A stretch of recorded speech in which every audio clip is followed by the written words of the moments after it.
Donc bonjour, je suis Julie Jagère, j'ai 38 ans, je suis la gérante de la boulangerie-pâtisserie biologique Backhaus à Monsbach. Donc Backhaus fait partie du groupe Oikopolis et nous proposons des produits 100% labellisés biologiques, donc du pain, des viennoiseries, des pâtisseries. Nous utilisons également dans notre production certains produits Fairtrade. Aujourd'hui, je vais vous présenter la recette d'un gâteau au chocolat vegan servi avec une crème anglaise à la vanille qui, elle, n'est pas vegan mais qui accompagne très bien cet entremets. Au niveau de la pâtisserie, donc, nous proposons une gamme de pâtisseries traditionnelles et à côté de ça, moi je crois fermement que la pâtisserie végétale va se développer dans les années à venir. Donc c'est la raison pour laquelle nous proposons aussi un entremets vegan au chocolat à nos clients. Donc nous utilisons aujourd'hui pour la recette des produits biologiques et Fairtrade. Nous avons 4 références en produits Fairtrade. L'huile de coco Fairtrade, celle-ci est parfumée à la coco, donc elle va apporter une saveur coco à votre entremets. Vous pouvez aussi trouver de l'huile de coco désodorisée. Le sucre de canne Fairtrade. De la vanille Fairtrade ici, c'est une nouvelle référence que vous trouverez dans les magasins Naturata. Et le chocolat Fairtrade, donc vous avez différents pourcentages en cacao. Nous utilisons le 70% de cacao généralement chez Backhaus, mais on peut faire un mélange, voilà, c'est selon vos goûts. Pour la réalisation de l'entremets chocolat vegan, vous aurez besoin d'un robot de cuisine, donc type KitchenAid, avec une cuve, l'outil feuille, donc l'ustensile feuille pour réaliser le biscuit. Ensuite, tout ce qui est cercle à entremets pour le montage du gâteau, les marises, un fouet notamment pour la crème anglaise, un thermomètre, donc ça c'est très utile pour vérifier la température de vos préparations. Ensuite, au niveau du cercle à entremets, pour le montage, nous utilisons en pâtisserie ce qu'on appelle le rhodoïde. Donc c'est un film transparent que vous allez venir déposer autour de votre cercle et qui permet un démoulage très net de votre gâteau. Et puis après, voilà, une passoire, cul de poule, etc. Ce que je vous conseille quand vous êtes chez vous en fait, et que vous voulez faire un gâteau, pesez au préalable déjà tous vos ingrédients. Ça évite ensuite des oublis, des erreurs, des choses comme ça. Donc une fois que vous avez tout pesé, vous avez le sucre, la farine et la préparation est ensuite vraiment simplifiée. Voilà, donc nous entamons la préparation du biscuit. On va commencer par cette étape de manière à ce que le biscuit puisse refroidir et ensuite on continuera la recette. Donc pour le biscuit aujourd'hui, vegan, donc ça veut dire qu'on n'utilise pas du tout de produit animal dans cette recette. Donc nous allons utiliser de la compote de pommes nature. Voilà, je vais venir peser ça ici. Ensuite, donc de l'huile de tournesol en guise de matière grasse.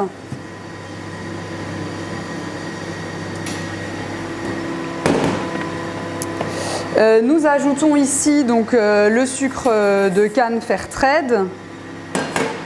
Et on va donc mélanger tout ça au KitchenAid. Donc on ajoute ici le lait de soja. Donc le lait de soja est très utilisé en pâtisserie vegan. Et donc ensuite, vous pouvez ajouter vos matières sèches. Donc nous avons ici de la fécule de maïs avec un petit peu de levure chimique, la farine de blé type 550 et de la poudre de noisette. Ce que je vous propose en fait, c'est de mélanger tout ça au préalable.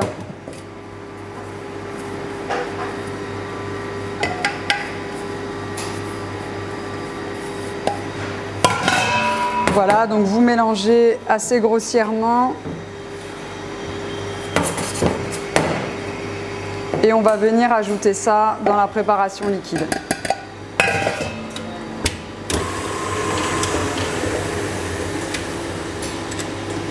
Voilà, donc nous avons ici la masse qui est prête pour le biscuit. Donc on va aller la déposer dans le cercle et enfourner le biscuit.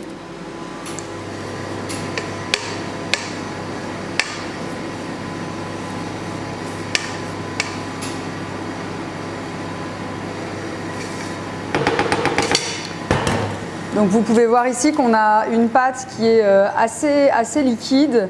Vous pouvez très facilement, avec la maryse ou avec une corne de pâtisserie, venir lisser pour que le biscuit soit bien lisse. Donc on va l'enfourner pour 15 minutes dans un four à 180 degrés. Et pendant que le biscuit cuit, on va passer à la réalisation de la crème anglaise qui accompagnera le gâteau. Voilà, donc ici en fait ça c'est un four à sol, c'est un four de boulanger, donc avec la chaleur qui vient par le dessous pour la cuisson du pain. Vous pouvez voilà, mettre votre entremets, votre biscuit à cuire ici. Et donc on va le laisser 15 minutes. Donc nous venons d'enfourner le biscuit en pâtisserie, donc on utilise très souvent ce qu'on appelle un timer. Là on va le laisser 15 minutes. Voilà, et donc dès que le timer sonne, on ira chercher le biscuit. Entre-temps, donc on va réaliser la crème anglaise à la vanille, donc bio et fair trade. C'est de la vanille de Madagascar. Voilà, donc nous attaquons la réalisation de la crème anglaise, donc du lait bio avec du sucre qu'on va faire bouillir. Et vous avez ici des jaunes d'œufs avec du sucre également. Donc pendant que le lait chauffe, on va venir mélanger donc, le jaune d'œuf et le sucre. L'idée, c'est que la préparation blanchisse.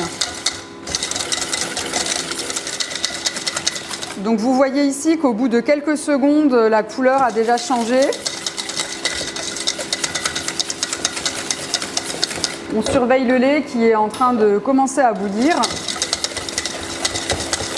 Voilà, donc on a ici le mélange jaune sucre qui est déjà bien plus clair.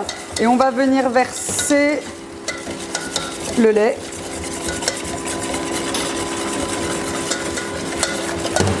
Voilà, donc on laisse un petit peu de lait au fond de la casserole.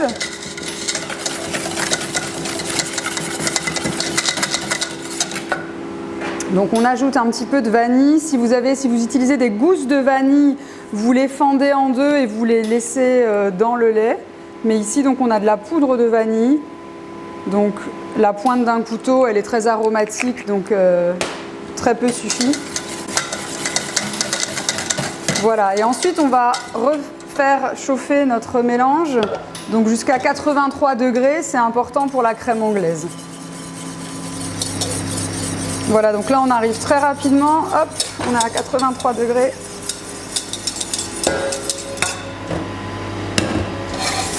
Et on va la tamiser.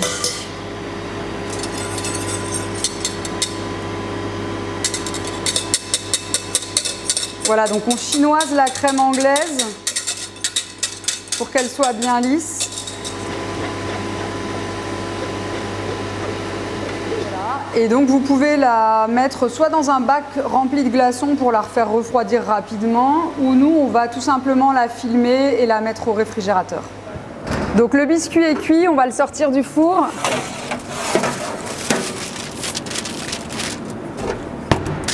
Voilà, il est un petit peu coloré mais pas trop. Généralement en pâtisserie végane, c'est le défi en fait, c'est d'arriver à avoir des colorations parce que c'est souvent l'œuf qui apporte la coloration.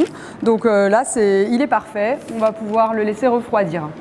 Voilà, donc le chocolat Fairtrade, on va le faire fondre au bain-marie. Moi j'aime bien généralement utiliser le bain-marie parce que c'est une chaleur qui est plus douce pour le chocolat. Voilà, donc là on va préparer le petit croquant qu'on va venir déposer sur le biscuit noisette. Donc chocolat noir, des cornflakes, du praliné et de la purée de noisettes. Donc voilà, on va mettre notre chocolat au bain-marie et puis je vous parlerai du praliné ensuite. Voilà, donc chez Backhouse, nous réalisons notre praliné nous-mêmes. Donc en fait le praliné c'est un temps pour temps amande noisette qu'on fait torréfier pour donner vraiment plus de goût. Ensuite, vous versez ces fruits à coque dans un sirop de sucre et on va mélanger pendant un quart d'heure les amandes, les noisettes dans le sirop de sucre. Une fois que cette masse a refroidi, on va ensuite la mixer au robot-coupe et donc on obtient une préparation assez liquide au final avec énormément de goût. Aujourd'hui, il faut savoir que les pâtissiers achètent leur praliné. Nous, on est un producteur artisanal et on le fait nous-mêmes. Donc on a un praliné d'une très grande qualité. Aujourd'hui, donc, on a du praliné mélangé à de la purée de noisettes. On va ajouter ensuite le chocolat donc, noir Fairtrade à la préparation. Et j'ai préparé des petites pétales de maïs soufflé, donc des cornflakes, qu'on va venir broyer grossièrement. Voilà, donc vous concassez vraiment, mais assez grossièrement. Et ensuite, on va venir déposer ça là-dedans. On va prendre notre chocolat qui doit être fondu.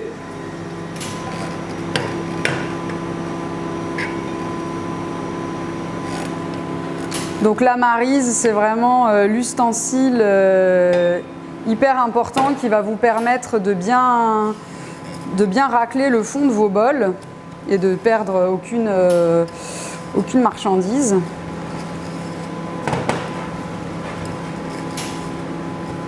Voilà, donc ici, ça va être notre croustillant. Donc on va venir le déposer sur le biscuit donc, qui est bien refroidi.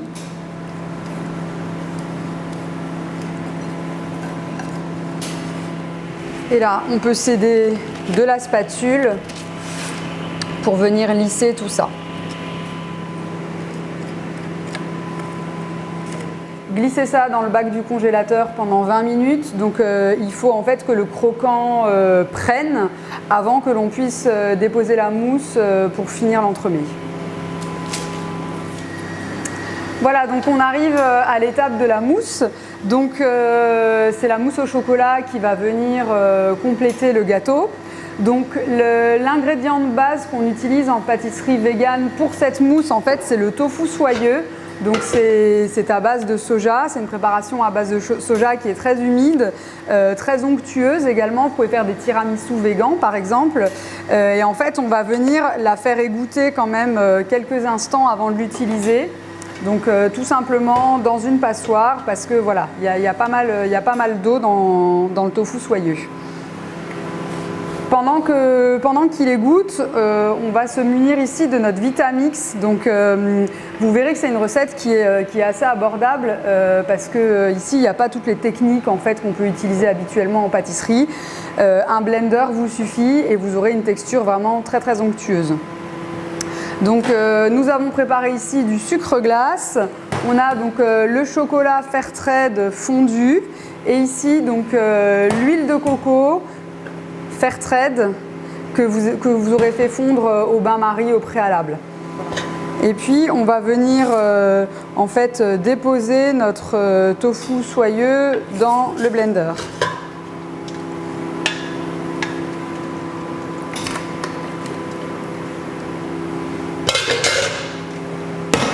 Voilà, on ajoute le sucre glace et le chocolat et l'huile de coco. Donc ça va faire beaucoup de bruit.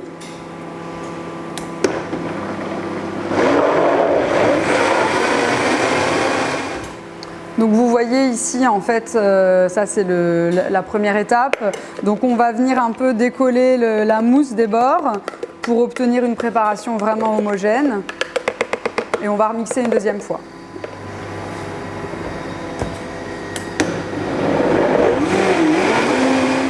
Alors, donc nous avons ici notre mousse qui est bien homogène et on va venir la verser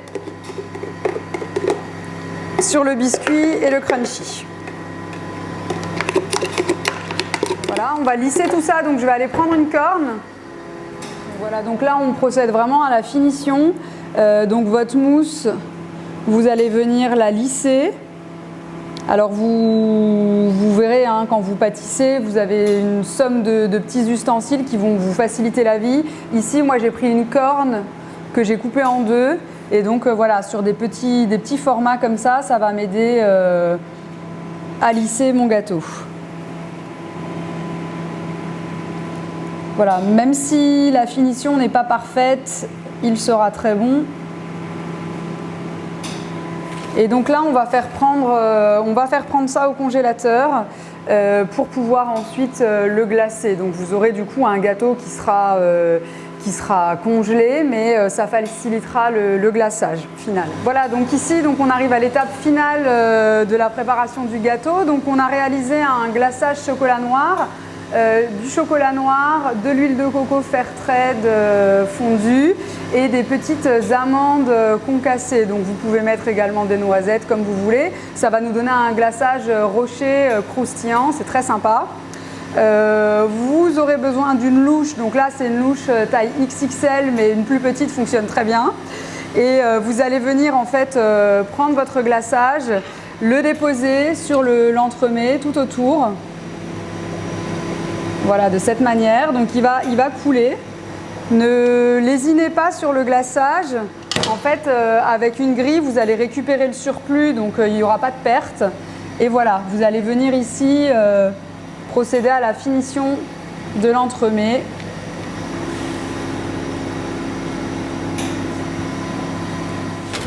On réalise chez Backhouse des petites pastilles de chocolat, donc avec des petites pétales de fleurs, et vous pouvez venir déposer la petite pastille pour finir. La crème anglaise, qu'on va déposer ici sur l'assiette pour faire un petit décor. Alors là, c'est vraiment selon votre créativité. Et ensuite, la découpe du gâteau, je vous conseille en fait de passer la lame sous de l'eau très chaude. Comme on a un glaçage rocher en fait croustillant, donc ça évite que le glaçage ne se casse.